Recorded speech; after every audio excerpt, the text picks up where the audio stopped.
Hello, this is the TradeSide U.S. Stocks Futures Market Preview for the week beginning technically December 24th, 2018, but that is a half day for Christmas Eve, and the markets are closed on Tuesday. So it's really a 3-day week. We'll not be around on Christmas Eve. Wednesday, Thursday, and Friday are going to be really light. We'll talk about that in a minute. So it's really this is the vacation week for the year for everybody. We will show up, at least I will, Wednesday, Thursday, and Friday early just to see what's going on, but I wouldn't expect a ton. Here's a look at the ES from a futures contract. This is the only reason I think we might get some excitement. We're talking about a government shutdown here and everything else, all the things that are bad for the economy and the market, and we're closing at lows of the year, and it does not look pretty, and I don't see us obviously bouncing back enough to save the year at this point. We came into the year around the 2,700 level on the ES, and now we're at 2421. So we're down almost 300 points, 280. Anyways, let's go through the major daily charts, and then we'll talk about the intraday action. Crude oil down to 45.42. It did just get a 13 seeker buy signal, but the last time we had a seeker in here was the sell signal back in February, and we sold off on that. So here's the buy signal. Obviously this should be good for prices at the pump. Although I filled up the other day, I didn't feel like it was that cheap yet, but it is what it is. Gold down $8.80, so this thing hasn't really climbed. S&P cash loses 50.8. Nasdaq 100 loses 196.63. Now that is new closing lows for the year on the Nasdaq as well. So the Nasdaq has, over the last 3 days, given up the tiny little green it was trying to hold in, and is now down about 400 points for the year. The SOX down 16.45, new lows there. Biotech's down 119. This was the warning sign. The big inverted cup that broke the 13, the risk line of 13, and broke the lows of the year. And as go banks and biotech still goes in the market, we knew this was coming. This is what indicated that the market was going lower. I mean, there's just been no signs of the market getting any kind of bounce. It's just ugly. Russell 2000 down 33, another one. This leads things. This is precarious, folks. I keep telling everybody this. We're not in panic reading modes yet, which is why we haven't bottomed. There's obviously some very negative things going on with the government shutdown and the tariffs and everything else. This is crushing everybody right now. I've been saying for months we're going to have a bad holiday season when it comes to the numbers. I'm pretty sure that's going to play out at this point in time. And obviously the interest rate environment is not favorable. So it's just a bad confluence of things right now that is really hurting the stock market and ultimately going to hurt the economy. The VIX up $1.73 to 30.11. Now here's your thing. As I said, even though we've sold off a lot more at lows of the year, we're sold off more than we did in February. In February, we at least got the VIX over 40. In all this sell-off over the last 2 or 3 months, we have not gotten the VIX over about 28 until today.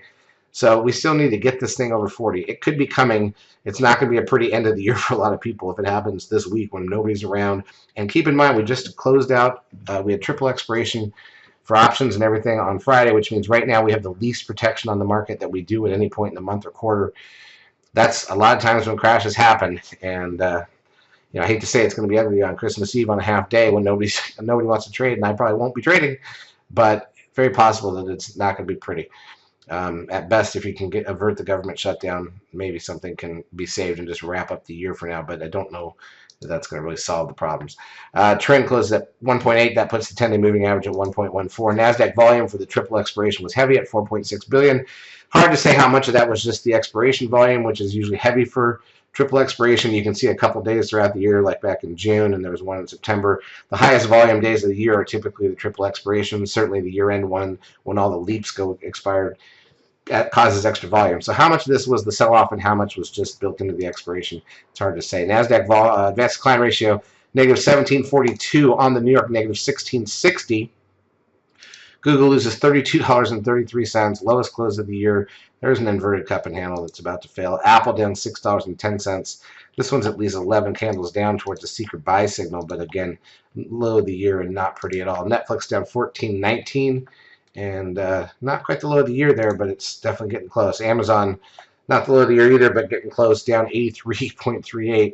Remember, this was a $2,000 stock not too long ago, and now it's a $1,400 stock, so it is down. No other way to look at it. It's down 30%. Tesla up $4.39. This is the one that's kind of amazingly held up better all year. It was very near highs just a couple days ago. Facebook down $8.45. Goldman Sachs has been in trouble and continues to sell off, down $8.36. The bank stocks continue to get hurt by the inverted yield curve. The Dow, we don't really care about the Dow, but it's at 22,445, down 414 points. just ugly. I mean, nothing but ugly. The bonds, the TLT, the 20-year bond ETF, that holds up. By the way, if you look at some of the bond futures like the ZB and stuff like that on the daily charts, they're near the highest since February. So, keep that in mind. That's an interesting one when they're raising rates. Let's go to the ES, and we'll go to the 10-minute chart so we can see the whole week. So Monday, a small gap down that filled, and then over lunch we were even, and then we sold off to the close. Tuesday, we gapped up a little bit. We're flat most of the day. Came back to close about where we had closed the prior day, so not much there. Bounced a little bit in the last few minutes.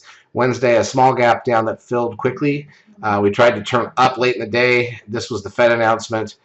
This is when this was the Fed announcement, and it spiked us initially, and then we sold off more. Thursday, kind of a flat opening that then eventually meandered down lower and bounced a little bit enough, and then Friday, a small gap up. Was going to be dead, looked like a dead day. Then we got the spike up on word that the Fed might reconsider interest rate hikes for next year, but that only lasted about 5-10 minutes, and then we went the other way, and then as it started to look like we were going to close the government, we started to sell off more, even though it was triple expiration. So not a pretty week at all. Let's take a look at the economic data that's coming out. So Monday, there's no data. It is a half day for Christmas Eve. Banks are closed, I believe, but the stock market's a half day. Tuesday is closed because of Christmas. Wednesday, we got the S&P Housing Price Index at 9, Richmond Manufacturing Index at 10. Thursday, the weekly initial and continuing jobless claims number, along with the Housing Price Index. And then consumer confidence at 10, new home sales at 10. Friday, goods trade balance, preliminary wholesale inventories, an hour before the bell. Chicago PMI at 9:45, pending home sales at 10. Natty gas at 10:30, that's 2 days late because of the holiday, and crude oil inventories at 11, that's 2 days late because of the holiday. So the general roadmap, we will probably not be, unless the market really falls apart either Monday or Wednesday. Maybe I'll consider Wednesday afternoon for the rest of the week. But unless we get some kind of sell-off, we probably will not be doing any other market previews for the week. It's a week off generally for most people. But we'll be around Wednesday, Thursday, and Friday just to see. And then the thing to keep in mind is that the following Monday, which is New Year's Eve, that is a full day by rule. The last day of the year has to be a full trading day. So even though it's a wedge between the weekend and the Tuesday New Year's holiday, it's a full day. Still won't be very interesting, typically. But we'll see. Maybe this year will be the exception. Charts as usual. Brought to you by eSignal. If you've not yet taken a trial of our services, feel free to do so. We will help you out for a couple weeks. Have a great Christmas. Great trading week.